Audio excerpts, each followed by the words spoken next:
Hey, I'm Mortal Smurf. Welcome to the condensed guide to Rimworld patch 1.5. I'm just going to be focusing on the biggest and most important things I think you should know. I'll also have very clear examples so you can see exactly what some of these confusing patch notes mean. You can read the full patch notes for yourself in a link in the description below. How to play 1.5 yourself right now? If you have Steam, go to your library, right-click on Rimworld, go to Properties, then on the Betas tab, where it says Beta Participation, click that drop-down and go to Unstable Public Testing. Your game will update, and then you'll be good to go. Books. In short, books and books on bookshelves give a new recreation type, a way to gain skills or experience while reading, a small research bonus, and a few other nice small bonuses. More on books at the end of this video, but the Rimworld developers do a great job of fixing and updating things very fast, but that makes information out of date very fast. For all the topics in this condensed guide, they are accurate as of me posting this video. Some of them I know are going to change. I'm going to have a Google document in the description of this video, and I'll do my best to keep it updated with new information and changes as they land on us mere players. Wall lamps. Wall lamps are new to 1.5. They go next to the wall, not over the wall, like in the wall lights mod in the past. That means that enemies can't bash them from the outside. It also means it might be a little confusing when you have something under a wall light inside your room.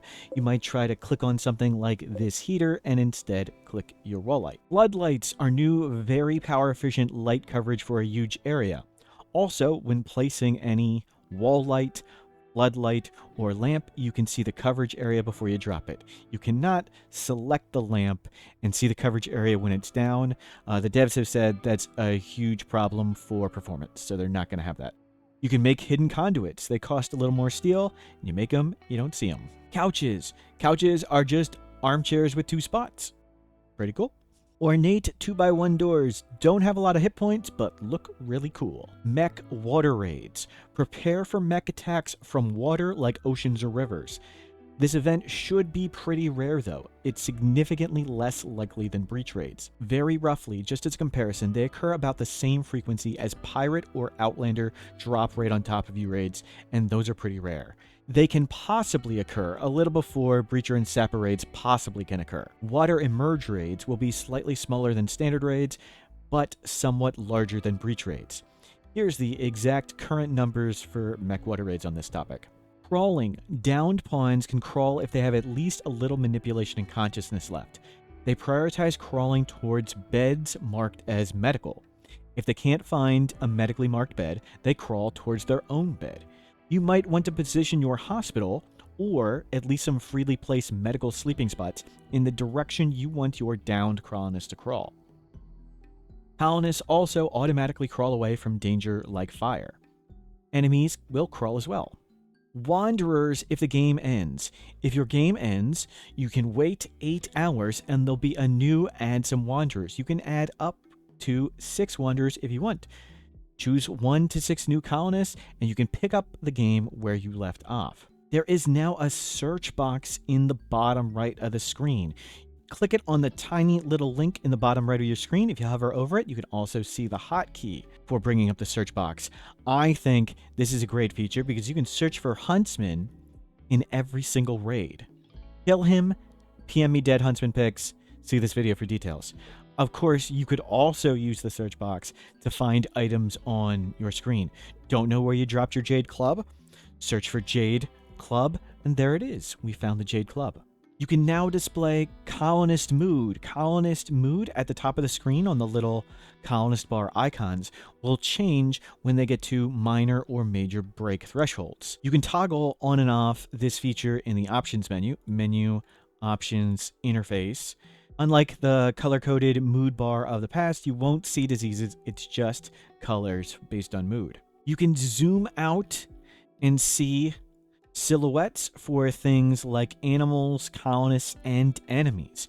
Optionally, you can change it to only show silhouettes for enemies, and optionally, you can change it to only show dots. It's also in that same interface option. There is a new Prison tab user interface for prisoners. There's a new Health tab user interface. There is tons of new art for weapons and tons of new sounds for combat and other things. There's now a Clean the Whole Room button, Mine an Entire Vein button. There's a bionic jaw. We can finally fix jaws that are broken, and it's a little bit better than a regular jaw. There's an organ decay disease, and here's an infograph on how it works. It's pretty rare, but pretty deadly. There's new research user interface. You can also search for things. There's new policy user interface, and that includes book policies, which are completely new. You can even copy and paste policies. There's new zoning user interface. You can also copy and paste zones now. Butchering is now uncapped in 1.5. This is version 1.4, and animals of harvest yields are unchanged, so 45 wool, 14 milk, that's completely unchanged. But let's butcher this cow with Callium, who is a Lucifer addict, high on go juice, high on wake up, with 2 architect arms, with 210% manipulation, and they have animal skill 20. Meat 336, leather 96. Now let's jump to version 1.5. Version 1.5. Here's Callium. Same 45 wool, 14 milk, but let's butcher this same cow with Callium, who's got the same 210% manipulation and 20 animal skill. And let's see what happens now when we butcher a cow. Oh, 836 beef and 239 plain leather. So the difference is butchering yields are now uncapped, and you can go over 100%. Bullets no longer pass through walls within 5 cells in version 1.5, and this change has huge implications to combat. So the issue is we've got Baffin here with 0 shooting skill, and we've got him with an awful minigun just to demonstrate. So if we fire at this sleeping spot, some of the bullets are going to pass through the wall, and you can impossibly hit someone on the other side of the wall.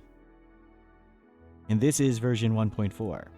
So if we take Baffin now and fire at this sort of standard defensive position, you'll see all the bullets will simply pass through these walls right here. You do very little friendly fire damage to any walls nearby. Now let's do the same exact experiment now in version 1.5. Now if we take Baffin and we tell him to shoot at this sleeping spot, all the bullets that hit this wall get stopped. No longer are the bullets freely passing through. Huge amounts of them hit this and damage it. So you're going to be damaging your own structures nearby significantly more in version 1.5. The Singularity no longer function in version 1.5. Not in any direction, not with any position. So we can come down here to Vlad, and we can try to aim at Fleabee, and it says cannot hit target. Well, Fleabee cannot hit target either. Neither can shoot each other, but in the original Singularity, Vlad would be able to shoot Fleabee. Doesn't work now. We'll move Fleabee up a cell. Can't shoot. Move Fleabee up another one. Can't shoot. Move Fleabee up one more. Can't shoot. And one last one. Now we can... Oh, no, can't shoot him either. There. I thought that one was going to work. And can shoot here. Heat stroke, hypothermia, toxicity, and lung rot all cause the death on down chance. What that means is you can't use a hotbox or a burn box to down all the enemies and capture huge amounts of them. You can still use those types of kill box to kill enemies, but you can no longer use them to down people, or at least be certain of downing just about everyone. And we'll see these Neanderthals as the fire, it's still pretty warm in here, 120C. As they fall over, you'll see most of them are dying. In old version 1.4, every single one of these that fell over to heatstroke would be alive. Now, only very few are alive. Bleed boxes, where you bleed an enemy and they still fall over, that does not cause the death on down. So if you want to down lots of enemies, you would need to use a bleed box. If you're curious what a bleed box is, here's a really fast overview. You can set up crazy roof traps like this to drop a roof on people's head. Some people are going to die when the roof drops on their head, but you're gonna make lots of them bleed. I've got a quick video on how to make a headbanger roof trap exploitive setup like the one you see here. Link in the description below for more details, but let the enemies get close, deconstruct the roof, drop it on their head. Now lots of the enemies are bleeding, and you just let them bleed through a long maze, and as they fall over due to blood loss, most of them fall over alive, allowing you to, as you can see in this one, rather than the hotbox, all of these enemies are falling over alive. These ones back here, they got killed by the roof collapse, so you won't be able to get all of them. Far less efficient than the hotbox at capturing people, but this is the best you can do now, since heat, cold, toxic, and lung rot all cause the death on down chance. Blood loss does not. You can no longer roof over auto mortars without consequences. The moment your colonist roofs over the mortar itself is the moment all the mechs wake up. So we can build a wall in a safe spot like this, and we can start building roofs, and nothing happens. But the moment the roof touches the auto mortar, everybody wakes up. There's new cool graphics for some utility items like Psychic Shock Lances, and Psychic Shock Lances have a much longer animation activation time, so they're a little harder to use. You can right-click and dismiss messages in the upper left of the screen. Book patch just hit while I was making this video. The reading room bonus should correctly calculate now. It'll be about 150 books to reach the max 20% bonus. You still want books on as few shelves as possible. Those are not all the 1.5 changes, but those are some of the biggest, most noticeable, and most important. Check out the whole document to see them all. I'm Mortal Smurf. Thanks for being here. All the infographs and all the data and charts you saw in the video are also in that Google document on 1.5 condensed notes below. You can check those out there. Thank you for being here. Have a good day.